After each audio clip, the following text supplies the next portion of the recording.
అందరికీ నమస్కారం. నేను మీ కిరా కార్పిని. ఇప్పుడే కొడాలి నాని మీడియా ముందుకు వచ్చాడు. ఏం మాట్లాడాడో ఒకసారి విందాం.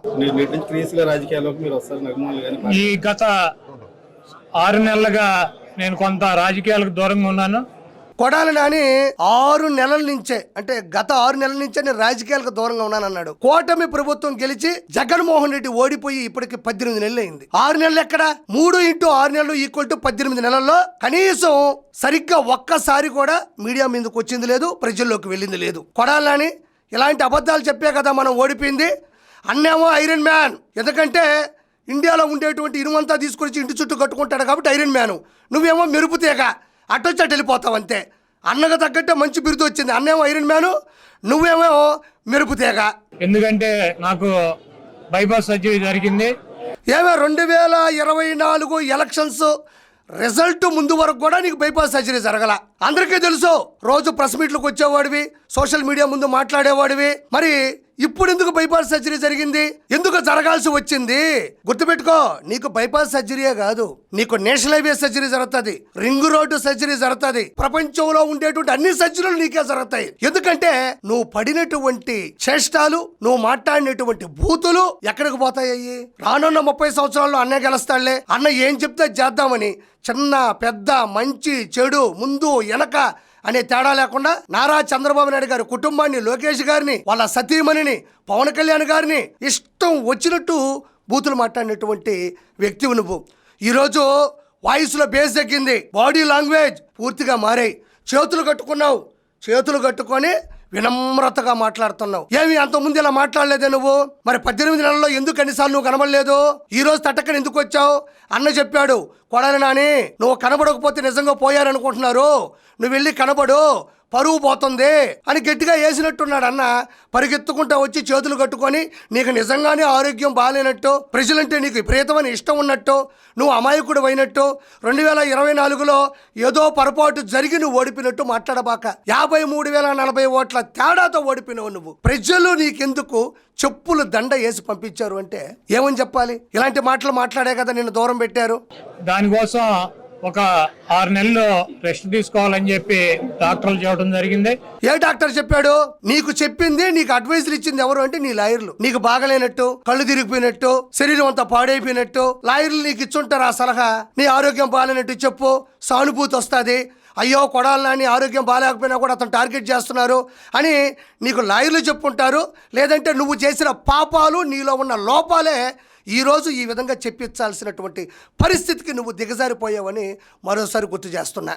దాని ప్రకారం 6 నెలలు కంప్లీట్ అయింది. అయితే ఇంకొక 6 నెలలు ఇటువంటి ప్రోగ్రాంలో పాల్గొంటాను తప్పకుండా. ఆ తర్వాత మరి ఎప్పటిలాగా ప్రజా ఉద్యమాల్లో కూడా రోడ్డు మీదకి వచ్చి ప్రజా ఉద్యమాల్లో పాల్గొంటాడంటే ఈయన బూతుల పితామహుడు, భూమి మీద బూతుల్ని సృష్టించినటువంటి సృష్టికర్త. ఈయన ప్రజా ఉద్యమాల్లో పాల్గొంటాడంట. ఈయన గుడివాడ గుమ్మడి నరసయ్య. అయ్యా, నేను నరసయ్య గారి గురించి తప్పుగా మాట్లాడలే, మళ్ళీ నేను క్షమించండి. ఈయన గుడివాడ గుమ్మడి నరసయ్య ప్రజల కోసం పోరాడిన వాడు, ప్రజల హక్కుల కోసం పరిగెత్తిన వాడు, ప్రజా సమస్యల మీద యుద్ధం చేసిన వాడు, సాదా సీదా జీవితం గడిపిన వాడు, రోడ్డు పక్కన టిఫిన్లు చేసిన వాడు. ఆ విధంగా ఇతను ఊహించుకుంటున్నాడు. ప్రజా ఉద్యమంలో పాల్గొంటాను, ప్రజల హక్కుల కోసం పరిగెడతాను, నాకు కొంచెం ఆరోగ్యం బాగాలేదు అని చెప్తున్నాడు. ఈయన గుడివాడ గుమ్మడి నరసయ్య గారి లాగా ఫీల్ అయిపోతా ఉన్నాడు. ఈయన ఏం చెప్పాలి ఇతనికి? ఇంకొక 6 నెలలు మళ్ళీ వస్తాడంట. 6 నెలలు 18 నెలలు అయింది.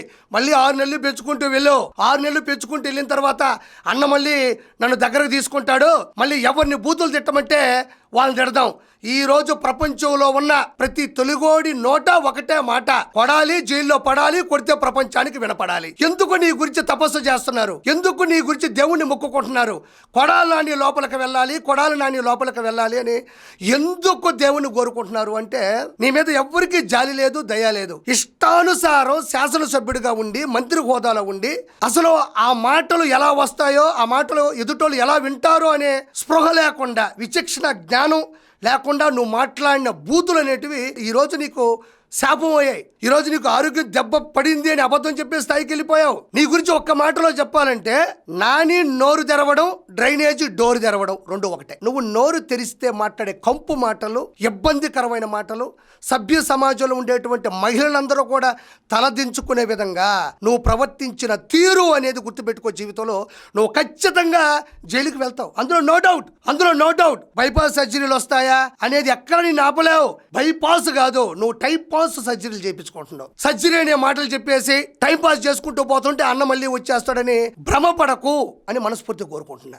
ప్రజల తరఫున ఫైట్ చేస్తామని చెప్పి ఈ రాష్ట్రంలో జరుగుతున్నటువంటి అనేక అవకతవకలు కావచ్చు, అనేక రకాలైనటువంటి అక్రమాలు, వేధింపులు, వీటన్నిటిని కూడా అక్రమాలు, వేధింపులు, అన్యాయాలు, అవినీతులు ఇవన్నీ బాగానే ఉంటాయిలే కానీ చెప్పడానికి అన్నేమో అసెంబ్లీకి రాడు, నువ్వేమో ఆంధ్రలోకి రావు. ఎలా యాగాల మీ ఇద్దరితో? మళ్ళీ అవినీతి, అన్యాయం, అక్రమం, దారుణమైన పరిస్థితులు ఆంధ్రలో ఉన్నాయని చెప్పడానికి మాత్రం భలే చెప్తారు మీరు. ఎందుకు మీ బతుకులు? ప్రజలు మీకు ఎందుకు 151 ఇచ్చి 11 ఇచ్చారు అంటే ఇలాంటి నాసిరకమైనటువంటి నాణ్యత లేనటువంటి మాటలు మాట్లాడటం వల్లే కదా మనం దిగజారిపోయినాం. వీటన్నిటిని కూడా ఎదుర్కొని నిలబడి వైఎస్ఆర్సీపీ జెండాని మళ్ళీ జగన్మోహన్ రెడ్డి గారిని ముఖ్యమంత్రి నిలబడే అంటాడు. ఇప్పుడు నిలబడే ఉన్నాడు. 10 సెకండ్ల తర్వాత మ్యాజిక్ చేస్తే ఎలా అయితే పౌరాలు ఎగిరిపోతాయి అలా ఎగిరిపోతాడు ఈ మనిషి. ఈయన మళ్ళీ నిలబడంట ఆంధ్రలోకి వచ్చి కూర్చొని మొత్తం ప్రజా సమస్యలు మొత్తం మీద గలమెత్తాడంట ఈయన. మళ్ళీ జగన్మోహన్ రెడ్డి గారిని ముఖ్యమంత్రిని చేయడానికి మాకు శక్తి వంచన లేకుండా కృషి చేస్తానని చెప్పి ఇదిగోండి మళ్ళీ వెనక నలుగురిని పెట్టుకున్నాడు. మరి ఎంత ఇచ్చాడో లేదో నాకైతే తెలియదులే గానీ వర్ధిల్లాలి కొడాలి నాని గారి నాయకత్వం అంటున్నారు. నాయకుడికి ఉండాల్సినటువంటి లక్షణాలు ఏంది? గెలిచినప్పుడు ప్రజల మధ్యలో ఉండడం కాదు, ఓడిపోయిన తర్వాత కూడా నీ కార్యకర్తలకి, నీ శ్రేణులకి, నీ అభిమానులకి, నీ పేటీఎం బ్యాచ్కి ధైర్యం చెప్పి మళ్ళీ మనం గెలుస్తామని వాళ్ళకి భరోసా ఇవ్వాలా, ప్రజల మధ్యలో తిరగాల, నీకు దమ్ముండాలా, నీకు ధైర్యం ఉండాలా, దాన్ని నాయకత్వం అంటారు.